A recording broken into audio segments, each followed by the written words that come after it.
Yes, now its formation. Its formation is subject plus has or have plus been plus v1 plus ing plus object, then since or for plus time. Subject has or have. The rule will be the same.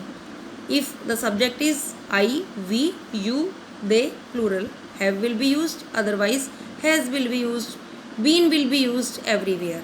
Then v1 plus ing and object will be used.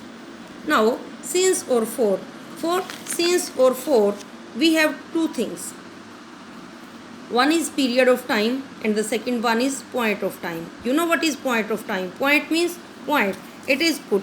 It cannot be increased or decreased. Suppose this is point. If I carry it to some other way, then it becomes period. So point of time is the particular time that happens countable times in a period of time. Clear? Period of time is, suppose I started teaching you at 1 and teaching you till 2. It means 1 to 2. It became period of time.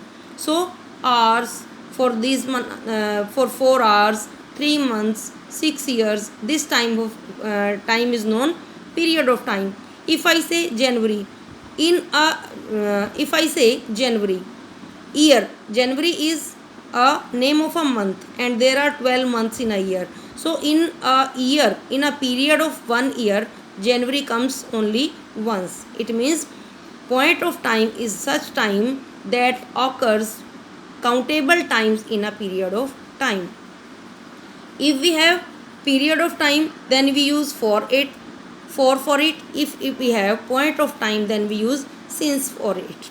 We use for 2 months, for 3 years, etc. Since morning, since January, since 2020. The next tense is past indefinite or simple past. Its uses are to indicate the action, event or situation that occurred in past and is complete now. यानी उस काम को बताने के लिए जो past में हो गया है और अब खत्म हो चुका है. Second is example is I boat a car 1 month ago. यानी एक महीने पहले मैंने कार खरीद ली है. इट मीन्स वो काम तभी खत्म हो गया. Next is to narrate the event that has happened in the distant past.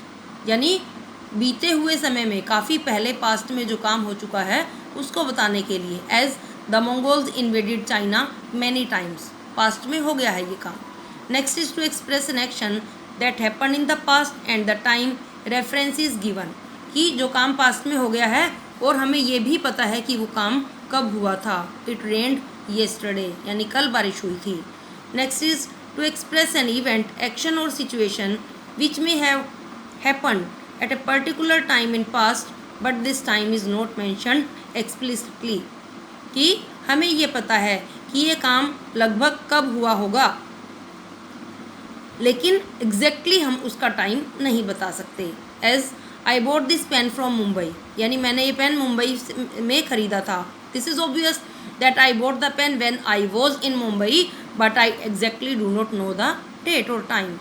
Next is to talk about an action, an activity or action that took place regularly or repeatedly. She went to Golden Temple to offer prayers daily. यानी कोई काम जब past में repeatedly हो रहा था, बार बार हो रहा था, उसको बताने के लिए हम रिपीटेड एक्शन को बताने के लिए भी हम पास्ट इंडेफिनिट टेंस यूज़ करते हैं. But used to can be used in place of past indefinite. Past indefinite tense की जगह पर हम यूज्ड टू का इस्तेमाल भी कर सकते हैं. To express an action which occurred at a particular time in past where time is mentioned. जहाँ पर टाइम दिया गया हो उस काम को बताने के लिए कि जो पर्टिकुलर टाइम पर पास्ट में हो रहा था. He return from Mumbai last month. वो मुंबई से लास्ट मंथ ही आया है. Its formation is subject plus V2 plus object. V2 means second form of verb. If the sentence is negative, then we use second form of do, not subject, not verb. Okay, subject plus did not plus V1 plus object, and if it is interrogative, then did will come in the beginning. Okay, words used in this tense are ago, yesterday, last plus